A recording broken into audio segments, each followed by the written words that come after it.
नमस्कार दोस्तों, स्वागत है आपका हमारे YouTube चैनल एग्ज़ाम गुरु में। दोस्तों आज हम लेकर आए हैं आप लोगों के लिए फिज़िक्स के 30 मोस्ट इम्पॉर्टेंट MCQs।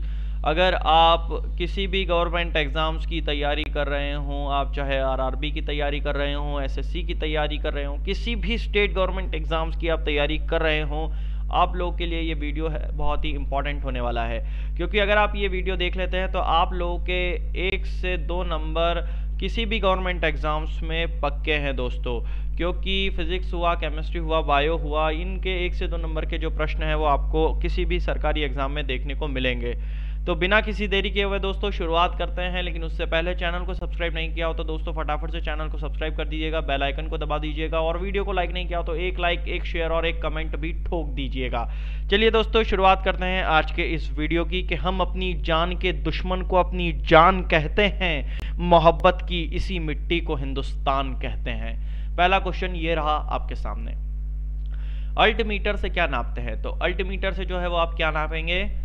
तो भूतल की ऊंचाई, भूतल की जो ऊंचाई है वायुयान की, भूतल से वायुयान की ऊंचाई जो है वो आपकी अल्टीमीटर से नापी जाती है। अगला प्रश्न है हमारे पास, किलोवाट घंटा किसकी इकाई है? तो किलोवाट घंटा जो है वो आपकी इकाई ऊर्जा के संरक्षण के सिद्धांत पर जो हम लोग नापते हैं उसकी इकाई जो है वो आपकी किलोवाट घंटा है। अगला प्रश्न है, चलती गाड़ी में बैठे आदमी की ऊर्जा होगी। चलती गाड़ी में बैठे हुए आदमी की जो ऊर्जा है, जो उसकी एनर्जी है, वो गतिज एवं स्थितिज पर दोनों पर निर्भर करेगी। उसकी गतिज और जो क्या उसकी स्थिति है उन दोनों पर निर्भर करती है। ठीक है। अगला प्रश्न हमारे पास, प्रकाश की चाल को सर्वप्रथम मापने वाले वैज्ञानिक थे। तो प्रकाश की चाल को सबसे पहले किसने नापा था? रोमर ने नापा था। किसने नापा था? रोपर ने नापा था। अगला प्रश्न, मुक्तावस्था में गिरते हुए एक पिंड द्वारा तय की गई दूरी समानुपाती होती है। फटाफट बताएंगे दोस्तों।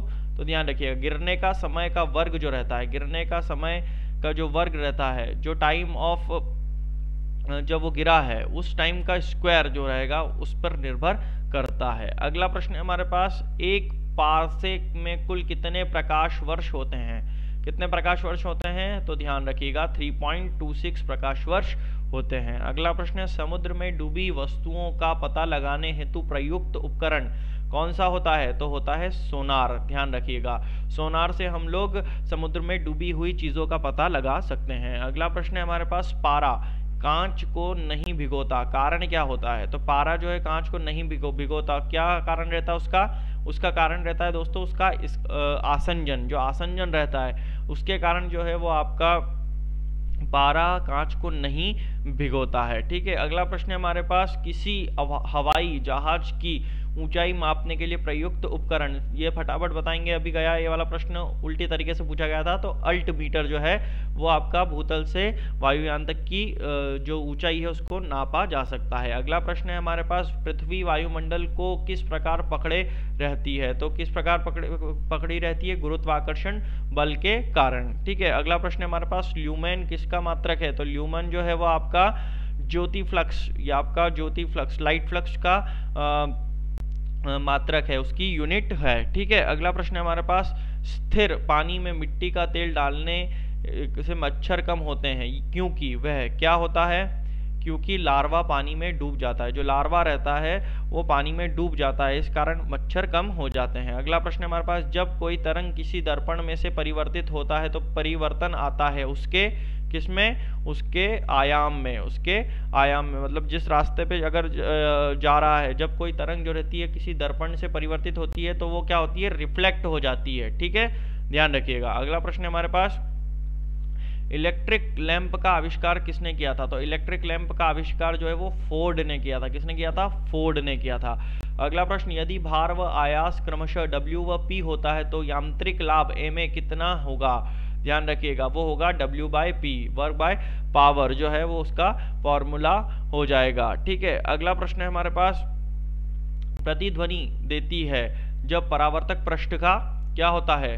क्षेत्रफल अधिक हो, उसका जब एरिया ज्यादा होता है, जब वो परावर्तक पृष्ठ जो रहता है प्रतिध्वनि सुनाई हमें देती है। ठीक है, ध्यान रखिएगा। अगला प्रश्न है, जब बर्फ पिघलती है तो इसका आयतन घट जाता है। क्या घट जाता है? उसका आयतन घट जाता है। अगला प्रश्न है, लैंप की बत्ती में तेल चढ़ता है, क्योंकि लैंप की बत्ती में तेल चढ़ता है, क्यों चढ़ता है? कैपिलरी क्रिया के कारण, कैपिलरी एक्शन के कारण चढ़ता है। ठीक है, अगला प्रश्न है हमारे पास, लेंज का नियम किसके संरक्षण के नियम का नतीजा है? तो किसके संरक्षण के नियम का नतीजा है? ऊर्जा, एनर्जी के संरक्षण के नियम का, लॉ ऑफ एनर्जी जो है उसके कारण लेंज का नियम उस पर उसके कारण ही आया है। अगला प्रश्न है हमारे पास, सूर्य के प्रकाश में किस रंग का प्रकीर्णन सबसे अधिक होता है? तो किसका होता है? सब जानते हैं बैगनी रंग जो रहता है उसका प्रकीर्णन सबसे अधिक सबसे कम होता है।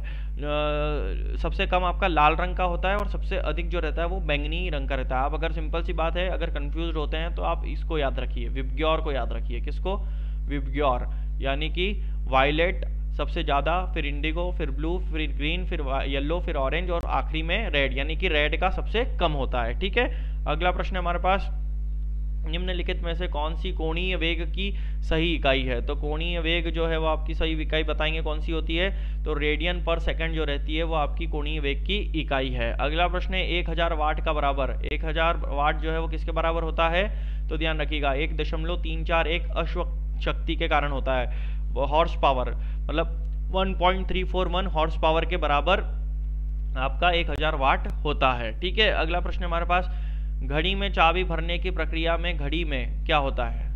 तो स्थितिज ऊर्जा संग्रहित होती है। क्या होती है? स्थितिज ऊर्जा जो रहती है वो आपकी उसमें संग्रहित होती है। दोस्तों, मोहम्मद गोरी किसी वस्तु की स्थिति या आकार में परिवर्तन के कारण जो कार्य की क्षमता आ जाती है उससे इसे उस वस्तु की स्थिति ऊर्जा कहते हैं। ठीक है, ध्यान रखिएगा। अगला प्रश्न हमारे पास, गतिमान वस्तु में होती है। तो गतिमान वस्तु में क्या होती है? गतिज ऊर्जा होती है। क्या होती है? गतिज ऊर्जा होती है। अगला प्रश्न है, फ़ारेनहाइट पैमाने पर 98.6 डिग्री तापमान सेल्सियस पैमाने पर डैश डैश होगा। तो क्या होगा?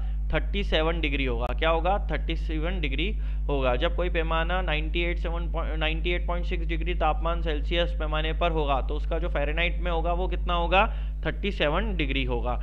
ठीक है, अगला प्रश्न है हमारे पास, वायुमंडल द्वारा ग्रहण जाल वाष्प की मात्रा वायु के ताप पर क्या होती है? वो उसमें वृद्धि के साथ बढ़ सकती है। क्या होती है? वृद्धि के साथ बढ़ सकती है। अगला प्रश्न, गुरुत्वाकर्षण नियमों के आविष्कारक कौन थे? सब जानते हैं कौन थे? न्यूटन थे। न्यूटन ही सबसे पहले लेटे लेटे एक फल गिरा था, सेव फल गिरा था, आपका एप्पल गिरा था पेड़ से, तो उसके कारण उसके ही माध्यम से न्यूटन ने इस गुरुत्वाकर्षण फोर्स का या ग्रेविटेशनल फोर्स का जो आविष्कार किया था। अगला प्रश्न है हमारे पास, एक्स किरणें जो है वो पार नहीं कर सकती। एक्स किरणें जो है वो क्या पार नहीं कर सकती? वो मानव अस्थि को पार नहीं कर सकती। ठीक है, अगला प्रश्न हमारे पास, जल के हिमीकरण के होने पर इसका ताप, जल के हिमीकरण पे होने पर उसका ताप क्या होता है? अपरिवर्तित रहता है, अपरिवर्तित रहता है, उस पर कोई भी उसका प्रभाव नहीं पड़ता।